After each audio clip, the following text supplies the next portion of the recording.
하나님 말씀 요한복음 6장 14절 15절입니다. 우리 넉 절인데 이 앞에 두 구절 뒤에 두 구절 한 목소리로 다 같이 읽겠습니다. 시작. 그 사람들이 참으로 세상에 오실 그 선지자라 하더라. 그러므로 예수께서 다시 혼자 산으로 떠나가시니라. 아멘. 우리 26절 27절도 읽겠습니다. 시작. 예수께서 대답하여 이르시되 내가 진실로 진실로 너에게 이르노니 너희가 나를 찾는 것은 표적을 본 까닭이 아니요 떡을 먹고 배부른 까닭이로다. 썩을 양식을 위하여 일하지 말고 영생하도록 있는 양식을 위하여 하라. 이 양식은 인자가 너희에게 주리니 인자는 아버지 하나님께서 인치신 자니라. 아멘. 기도하겠습니다. 하나님 아버지 감사합니다. 이 시간에 우리 성도들 가운데 함께 예배하지 못하는 자들에게 동일한 은혜 베풀어 주시고 또 우리가 받는 은혜를 동일하게 받을 수 있도록 주님 도와주시며 어느 곳에 있든지 예배의 자리를 기억하여 주시옵소서. 우리 김동근 목자님 주님께서 이제까지 붙잡아 주셨사오니 앞으로도 붙잡아 주시고 영광 받아 주실 줄 믿습니다. 하나님 앞으로의 치료 일정 가운데 주님께서 함께 하셔서 회복되게 하시고 원치되게 하시고 또한 하나님 검사 일정도 주님께서 함께 하셔서 정확한 검사가 이루어지게 하시며 또 치료 일정도 잘 나올 수 있도록 주님 도와주시옵소서. 우리 온 교회가 주를 사랑하는 마음으로 김동근 목자님을 사랑하는 마음으로 함께 기도하기 원하오니 주여 우리에게 기쁨 허락하여 주시고 성령 충만케 하여 주시옵소서. 주의 오른손으로 안수하시사 고쳐 주시옵소서. 감사드리며 예수님 이름으로 기도하였사옵나이다. 아멘.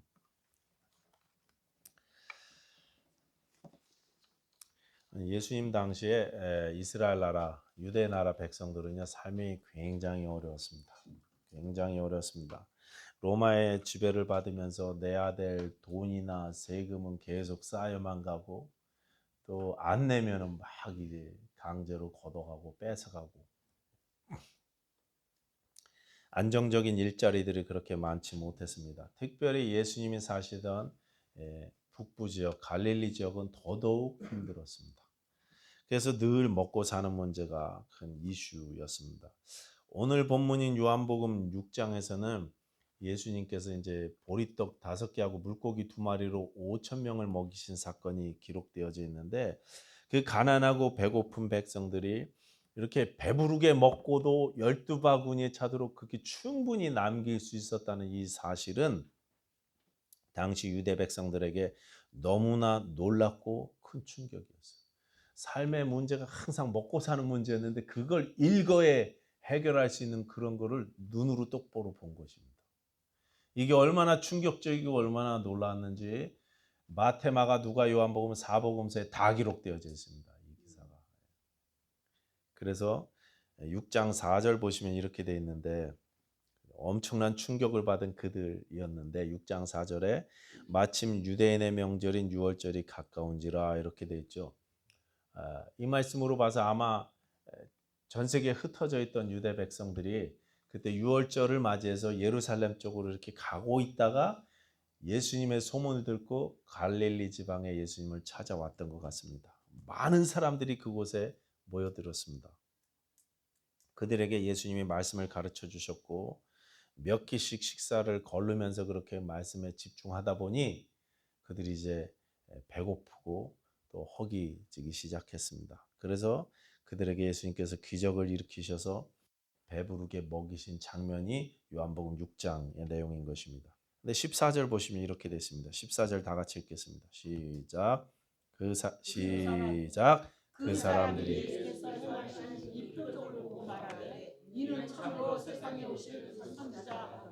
참으로 세상에 오실 그 선지자 예수님보다 1500년 전에 모세가 이런 말을 했습니다. 신명기에서 내 뒤에 나와 같은 한 사람을 너희 형제 중에 나 같은 한 사람을 일으키실 것이다. 너희는 그의 말을 들으라. 모세가 이렇게 예언을 했었거든요. 하나님 여호와가 나 같은 선지자를 보낼 것이니 너는 그의 말을 들어야 된다. 이렇게 예언을 했는데 나와 같은 그 선지자가 누구인가? 유대 사람들은요. 이 모세와 같은 그 선지자가 언제 올까? 언제 와서 모세처럼 우리를 먹여줄까? 언제 와서 우리를 적으로부터 모세가 그렇게 승리를 준 것처럼 우리에게 승리를 베풀어 주셔서 저 로마의 압제로부터 우리를 구원해 줄까? 언제까지 우리가 이렇게 먹고 사는 것 때문에 하루하루 고생하면서 살아야 되나? 이 문제를 완전히 해결해 줄 그 선지자, 모세가 예언한 그 선지자는 언제 오나 이렇게 기다리면서 살고 있었는데, 예수님이 그런 기적을 베푸는 모습을 딱 보니까 이 사람이 그 선지자 아니냐 이렇게 이야기한 것입니다. 그런데 모세가 광야에서 만나를 먹인 것처럼 예수님도 5천 명을 먹였습니다.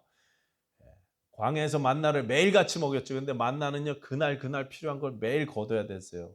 안식일에는 이틀치를 거둬야 했습니다. 딱 맞았어요. 혹시 남게라도 거두면 막 썩었습니다. 그런데 예수님은요, 5천 명을 먹이고도 12바구니에 거둘 만큼 충분했습니다. 넘쳤습니다. 그래서 드디어 기다리던 선지자가 왔다.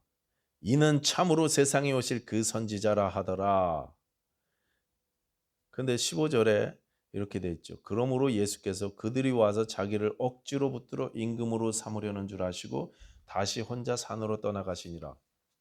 세상에 오실 그 선지자니까 우리의 왕이 되어달라는 거죠. 우리의 먹을 걸 좀 해결해 주시고 적으로부터 우리를 보호해 주셔서 더 이상 로마 사람들한테 시달리면서 살지 않도록 해 주십시오 해갖고 임금 삼으려고 했습니다. 그런데 예수님께서 그들을 떠나셔서 산으로 가셔서 다른 복음서에 보시면 기도하셨습니다. 여러분, 예수님은 우리의 왕 되십니다. 맞습니까?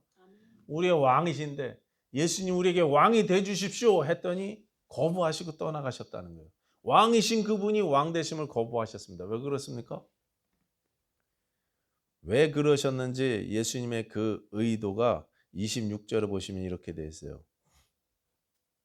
예수께서 대답하여 이르시되 내가 진실로 진실로 너에게 이르노니 너희가 나를 찾는 것은 표적을 본 까닭이 아니요 떡을 먹고 배부른 까닭이로다.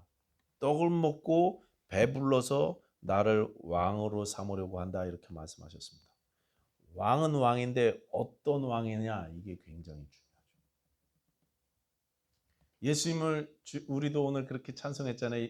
예수 우리 왕이에요 이렇게 찬송했는데 그 왕이 어떤 왕이냐 이게 정말로 중요한 포인트입니다. 여러분의 삶에 예수님이 왕 되십니까?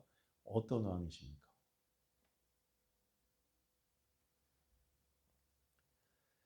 5천 명을 먹이셔서 배부르게 먹은 다음날 군중들이요 예수님이 어디 계신지 계속 찾아다녔어요. 다른 복음서에 보면 예수님이 제자들도 막 이제 놀랬죠. 그러니까 막 흥분해 갖고 막 으스대고 막 이랬을 것 같지 않습니까? 그러니까 제자들을 예수님이 떠나 보내시고 혼자 거기에 남으셔서 산에 올라가서 기도하셨어요. 사람들이 봤을 때 배는 분명히 갔는데 예수님은 거기 안 탔었거든요.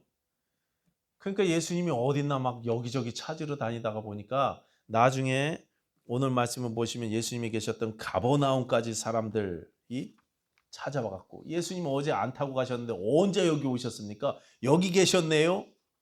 그러면서 예수님께 이렇게 질문을 했죠. 그러자 예수님께서 너희가 나를 찾는 것은 표적을 본 까닭이 아니요 떡을 먹고 배부른 까닭이다 그렇게 말씀하셨습니다. 내가 진짜 왕이어야 하기 때문에 왕 되어 주시라고 표적을 본 그런 왕 되어 달라고 나를 찾은 게 아니라 떡을 먹고 배불러서 나 좀 배부르게 해주는 그런 왕이 되게 해달라고 나를 찾은 것이다 이렇게 말씀하셨습니다.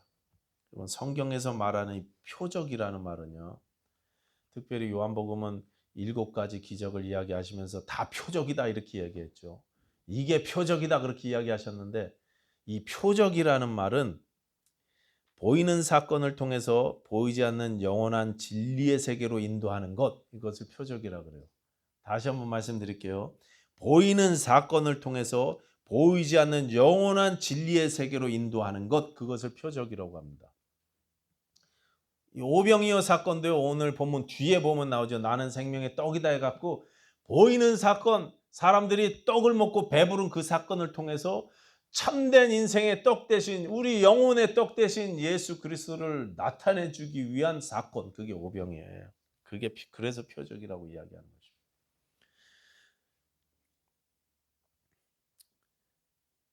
특별히 요한복음 뒤에 보시면 20장 맨 마지막에 이렇게 말씀하십니다. 예수님께서 제자들 앞에서 이 책에 기록되지 아니한 다른 표적도 많이 행하셨으니 오직 이것을 기록하면 너희로 예수께서 하나님의 아들 그리스도이심을 믿게 하려 하며 또 너희를 믿고 그 이름을 힘입어 생명을 얻게 하려 하심이라.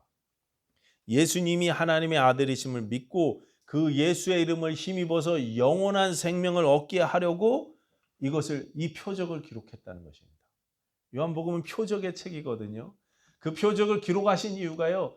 예수님이 하나님의 아들이심을 믿고 그 예수의 이름을 힘입어서 우리에게 영원한 생명을 얻게 하시려고. 이게 표적의 목적입니다. 예수님을 왕으로 삼되 그분이 하나님의 아들이시기 때문에 그분이 영원한 생명을 주시기 때문에 왕으로 삼는 것이 아니고 단지 내 육신의 배부름을 위해서 예수님을 왕으로 섬기려고 하니 예수님께서 거부하셨다는 것입니다. 그렇다면 여러분 이제 우리도 생각해 봐야 되죠. 예수님이 왕이신데 우리가 예수님을 왕으로 섬기려는 이유가 무엇입니까? 여러분이 예수님을 우리의 주님이십니다. 왕이십니다. 예수님을 이렇게 예수님을 찾고 예배하는 이유가 무엇입니까? 우리 신앙생활의 이유가 무엇입니까, 여러분? 왜 교회 나오십니까? 진리 때문입니까? 아니면 육신의 축복 때문입니까? 자, 우리가 잘 아는 찬송가 작가 패니 제인 크로스비는요. 이분 삶이 참 은혜로워서 자주 말씀드리지만 살아생전에 찬송곡을 9,000곡 작사했습니다. 9,000곡을 썼어요. 9,000곡의 시를 쓰셨습니다. 찬송시. 근데 우리 찬송가에도 굉장히 많죠. 예를 들어서 찬송으로 보답할 수 없는 그 사랑 주님의 영광 할렐루야 이분이 만드신 거예요. 찬양하라 복되신 구세주 예수 예수 나를 위하여 십자가를 질 때 그다음에 언제 주님 다시 오실는지 예수로 나의 구주 삼고 이것이 나의 간증이요 오 놀라운 구세주 예수네 다 이분이 만드셨어요. 계속 할까요? 끝이 없습니다. 끝이 없어요. 끝이 없어요. 생후 6개월이 되었을 때 이분이 시력을 잃었죠. 동네 의사를 열병이 나서 동네 의사를 찾아갔는데 의사가 약을 잘못 처방해 줘갖고 그 약 부작용으로 눈이 멀었습니다. 평생을 그래서 장애물로 사셨어요. 생후 6개월이 된 갓난아기 때부터. 그런데 이분의 어머니는 남편과도 헤어지고 참 생활이 어려워갖고 혼자서 어린 이 패니 제인 크로스비를 키우기 힘들어했지만 외할머니가 자주 방문하시고 데려다가 하나님 말씀을 가르쳐 주시고 예수님의 사랑을 전해주고 해서 신앙으로 이 어린 손녀딸을 키우셨어요. 나중에 어떤 집회에서 말씀을 전하신 목사님이 이 패니 크로스비 여사한테 그랬대요. 하나님은 참 좋으신 분인데 다른 것을 다 주셨는데 왜 시력을 회복시켜 주지 않으셨을까요? 참 유감이네요. 그렇게 목사님이 말씀하시니까 그 자리에서 바로 이분이 이렇게 목사님께 대답하셨대요. 목사님, 만약에 제가 태어날 때 하나님께 기도할 수 있었다면 그러면 저는 저를 계속 맹인이 되게 해달라고 기도했을 것입니다. 왜냐하면 내가 천국에 이르렀을 때 내 눈이 제일 처음 보고 기뻐할 얼굴이 나의 주님의 얼굴이기 때문에 그렇습니다. 이렇게 이야기했대요. 여러분, 이 패니 크로스비가 깨달은 표적은 눈을 뜨는 게 아니었습니다. 이분이 깨달은 표적은 육신의 눈이 아니라 영혼의 눈이 띄어지는 것, 그것이 이분에게는 표적이었어요. 인간적으로 가난하고 힘들고 어려운 삶을 사셨지만 자신의 아픔을 하나님의 표적으로 알았던 것입니다. 그래서 내 인생을 향한 하나님의 뜻을 찾고 알고 그 뜻에 겸손히 순종하면서 94살까지 그렇게 충성스럽게 사셨습니다. 그 결과 정말 아름다운 신앙의 유산을 우리 신앙의 후배들에게 남기신 것입니다. 저 코네티컷에 가면 그분 공동묘지가 있는데 그분이 묻힌 묘지가 있는데 언트 페니 해갖고 이렇게 써 있더라고요. 제가 구글로 가보지 못했지만 구글로 이렇게 그 묘비석을 봤는데 거기 이렇게 써 있습니다. She has done what she could. 그렇게 써 있어요. 그녀는 살아생전 그녀가 할 수 있는 일을 했습니다. 표적 신앙이기 때문에 이런 삶이 가능한 거예요. 내 삶을 향한 표적, 하나님의 뜻을 발견했기 때문에. 아까도 말씀드렸지만 예수님 당시 일반 백성들의 삶이 다 비참했습니다. 다 가난했고 다 굶주렸어요. 나라에서 와서 세금 뺏어가죠. 걷어가죠. 거기다 또 분봉왕이 있어서 헤롯이 또 걷어가죠. 성전세도 내야죠. 교회 헌금도 내야죠. 일자리는 별로 없죠. 그런 백성을 예수님이 5천 명이나 한 번에 단번에 그렇게 배부르도록 먹이셨지만 예수님께서는 계속 기적을 베풀어서 그들을 먹이시지는 않았습니다. 한 번 먹이시고 나중에 또 4천 명 먹이시는 사건이 있었지만 오병이어 사건 한 번으로 끝내셨어요. 계속 먹이실 수 있잖아요. 가난하니까 아예 그냥 복지국가를 거기다 만들어 주시면 되잖아요. 그래서 막 돈이 계속 나오고 먹을 거 계속 나오게 만들어 주시면 되잖아요. 근데 그렇게 하시지 않고 끝내셨습니다. 왜 그렇습니까? 그들을 육신적으로 배부르게 만드는 것이 주님의 목적이 아니었기 때문인 것입니다.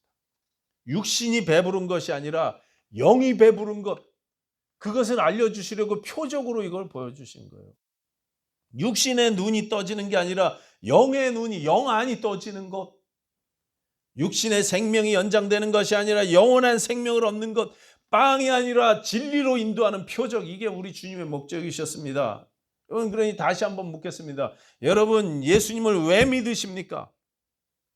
육신의 빵 때문에 우리가 예수님을 믿고 있습니까? 아니면 먹고 배부르기 위해서? 아니면 표적 때문에 믿습니까? 교회 와갖고 인간 관계 때문에 내가 목사 얼굴 봐서라도 교회 가야지. 내 20년 동안 우리가 한 가족처럼 지냈는데 내가 다른 데 갈 수 있나? 예배 드려야지. 그래도 가서 얼굴 한번 보고 궁금해하니까 도장 찍어야지. 그래서 혹시 오시는 거 아니에요, 교회? 그런 분 없으시겠지만 우리 신앙생활의 목적이 무엇입니까, 여러분? 제가 전에 베트남에 갔었다 그랬잖아요. 베트남 호치민에 갔었는데요. 옛날에 사이공. 호치민에 갔었는데 그곳은 지금도 공산국가라서 그런 종교 모임, 신앙 모임 갖기가 어렵습니다. 근데 빌딩 안에서는 가르쳐도 되는데 빌딩 바깥에서 전도하거나 집회는 할 수 없어서 신학교 안에서 이렇게 베트남 침례교 목사님들한테 말씀을 전할 기회가 있었습니다. 침례교가 뭔지 잘 모르셔서 우리 침례교 신앙 중에 대표적인 거 4가지만 꼽아서 이렇게 알려드렸어요. 근데 그분들이 배우겠다고 저 하노이에서부터 오기도 하셨습니다. 여러분, 하노이에서부터 호치민까지는요 1,500km가 넘습니다. LA에서 시애틀 거리예요. 근데 뭐 여기에 5번이 빵 뚫려 있으니까 길이라도 좋죠. 거긴 길도 안 좋고 오토바이 타고 버스 타고 그 먼 길을 몇 날 며칠 걸려서 오셔야 되는데 그분들이 정말 그렇게 간절히 사모해서 오셔서 말씀을 들으셨는데 말씀을 그분들과 나누다 보니까 그분들이 이렇게 신앙생활을 열심히 하고 간절히 사모하면서 하는 목적이 보였어요. 왜 이렇게 열심히 목회하시는가? 왜 이렇게 열심히 신앙생활 하시는가? 하노이에서부터 거기까지. 월남이 되게 긴 나라지 않습니까? 예수님 잘 믿어서 저 한국 목사들처럼 잘 믿어갖고 한국처럼 잘 살아보자. 한국처럼 물질 축복받아 보자고. 그게 그분들 목적이었어요. 지난번에도 말씀드렸지만 제가 한국처럼 하면 안 된다고 그렇게 얘기했더니요. 통역하시는 분이 통역하다가 통역을 세우시고 저한테 한국말로 그러시더라고요. 베트남 형제인데요. 목사님, 이분들은 한국을 배우자고 지금 왔는데 한국처럼 안 된다고 이야기하시면 어떡하냐고 저한테 그러더라고요. 계속 통역할까요? 그러면서 저한테 물어보시더라고요. 오늘 본문의 백성들이 예수님을 찾아다닌 목적과 똑같았어요. 잘 먹고 잘 살아보자. 배불러 보자. 우리도. 잘 살아보세요. 표적이 가르치는 그 진리 때문에 하는 표적 신앙이어야 되는데 그래야 우리 신앙이 흔들리지 않는데 그런데 표적 신앙이 아니라 먹고 배부르기 위해서 아니면 인간 관계에서 어떤 삶의 만족을 누리기 위해서 좋은 인간관계를 만들기 위해서, 진교를 쌓기 위해서, 재미를 위해서 우리가 신앙생활을 한다면 우리가 한번 점검해 봐야 된다는 것입니다. 표적이 아니라 먹고 배부르기 위한 신앙생활이라면 우리는 반드시 흔들리게 되어 있습니다. 만약에 떡을 위한 신앙생활이라면 우리가 먹고 배불러도 문제고 먹고 배부르지 못해도 문제가 됩니다. 먹고 배부르면은요, 예수 잘 믿어서 먹고 배부르면 우리 신앙이요 변질되기 시작해요. 변질되기 시작합니다. 흔들리거나 본질에서 멀리 떠나버리게 됩니다. 여러분, 신앙생활은 항상 우리가 연약하다는 거 우리 자신이 잘 알잖아요. 항상 그래요. 육신적인 만족 필요가 충분히 채워지면 하나님이 내 기도를 다 응답해 주시고 다 소원을 응답해 주시는 것 같다. 그러면은 우리가요 느슨해지고 교만해지고 변질되는 게 너무나 많습니다. 우리 경험적으로 잘 아는 바 아닙니까? 그래서 조지 뮬러 목사님은 5만 번이나 기도 응답을 평생 동안 받으셨음에도 불구하고 나이 80세가 됐을 때 다시 갱신하기로 결심하신 거예요. 연세 80세가 되셨을 때 평생을 기도 응답 받으시면서 기도 응답의 사람으로 살아오신 그분이 예수님 처음 믿는 것처럼 다시 신앙생활 시작하셨어요. 다시 기도생활 시작하셨습니다. 80세. 그래서 95세 돌아가실 때까지 15년 동안 기도생활 다시 시작하시면서 하나님께 쓰임 받으셨어요. 왜요? 변질되지 않으려고. 변질되지 않으려고. 우리가 기쁨으로 신앙생활 했는데 자꾸 내 기쁨이 사라지고 우리 삶이 바뀌고 우리 생각이 바뀌고 변질되는 이유가 무엇입니까? 혹시 그동안 내가 떡 때문에 신앙생활 한 건 아닌가 한번 생각해 보자.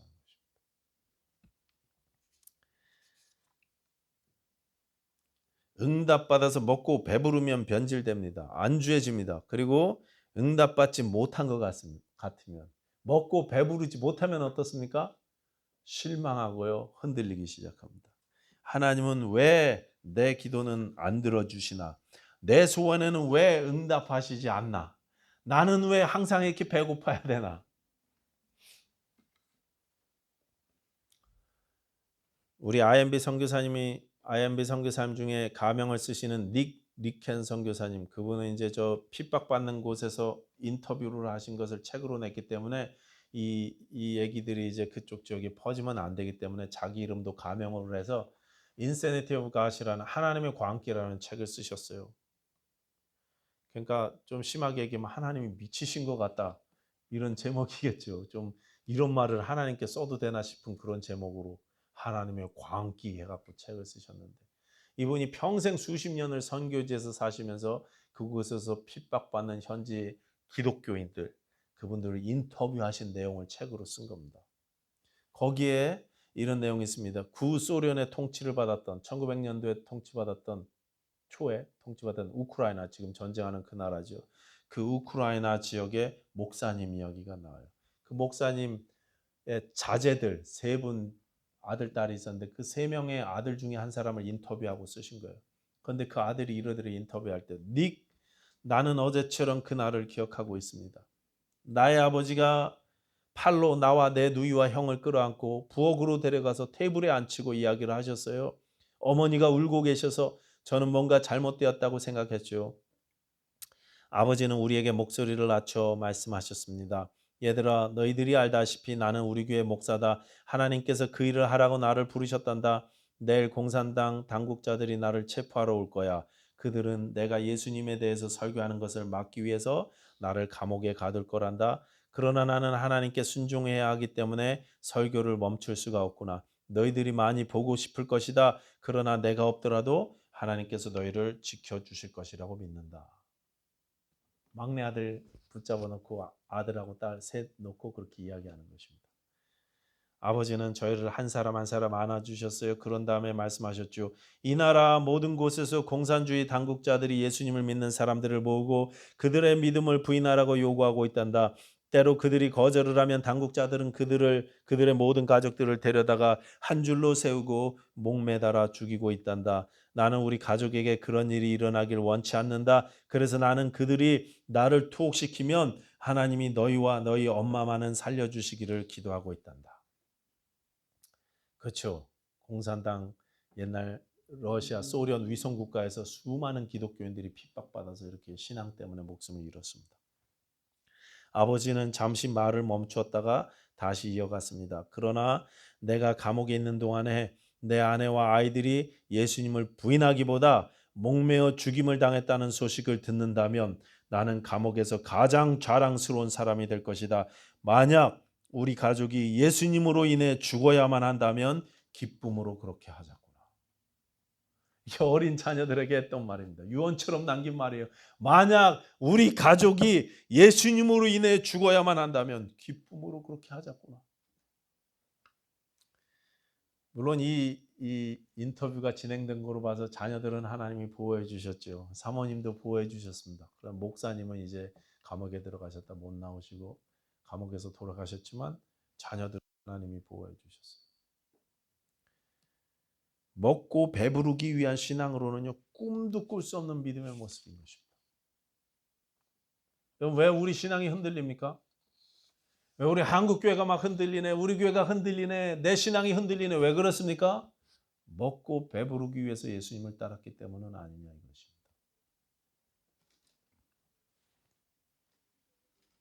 지금도 전 세계 수많은 신자들이 믿음 지키면서 죽어가고 있습니다.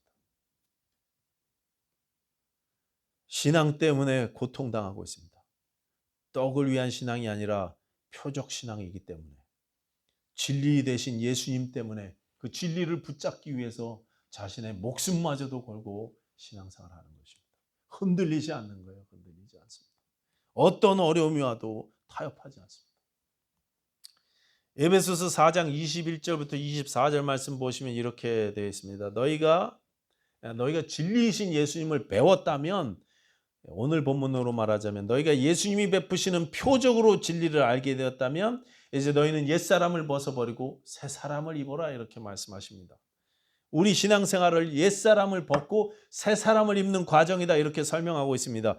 여러분, 옛사람은 쉽게 짜증내고 화를 내고 새사람은 언제나 웃고 밝게 말하는 사람, 부드러운 사람 이런 거 말하는 게 아닙니다. 옛사람은 놀고 먹는 거 좋아하고 새사람은 금식하고 기도하기를 좋아하는 사람, 그런 거 말하는 게 아닙니다. 옛사람은 텔레비 보는 거 좋아하고 드라마 보는 거 좋아하고 새사람은 맨날 기도하고 성경만 보는 사람, 그런 이야기 하는 거 아닙니다. 나는 이제 술 안 마실래, 나는 이제 새사람 됐으니까 담배 안 필래, 나는 이제 콜라도 안 마시고 커피도 안 마실래, 나는 깨끗하게 살래, 이걸 새사람이라고 이야기하는 게 아니에요. 새사람이 뭡니까?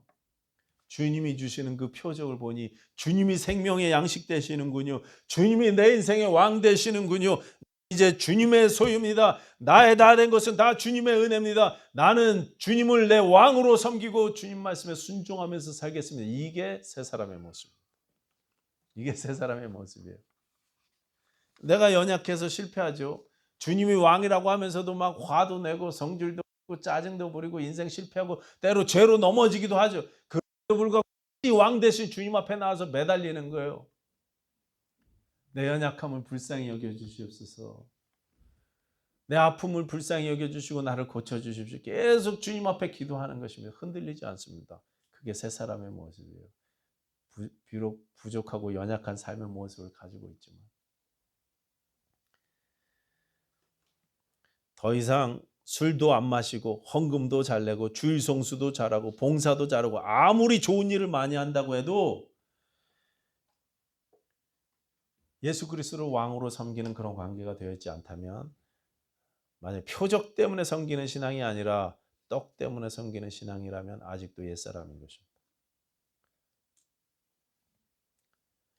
내 신앙생활에 교회 다니면서 기도를 쉬지 않고 봉사와 수고와 노력을 통해서 공을 쌓고 하나님의 축복을 받아내는 것이라면 새 사람의 모습이 아닙니다. 떡을 먹고 배우기 위한 신앙이라면 여전히 옛사람인 것입니다. 우리 신앙은 어떻습니까, 여러분?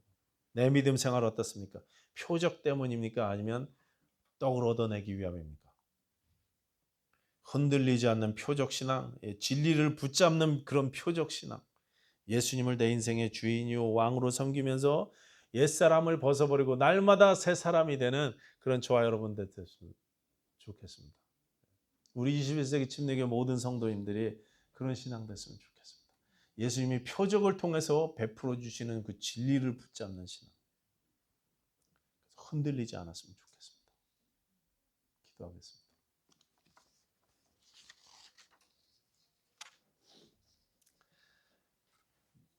하나님 아버지 감사합니다. 우리가 어떤 경우에도 우리 주 예수 그리스도를 내 인생의 왕으로 섬기게 하시고 흔들리지 않게 하여 주시옵소서. 변질되지 않게 하여 주시옵소서. 예수님 이름으로 기도하였습니다. 아멘.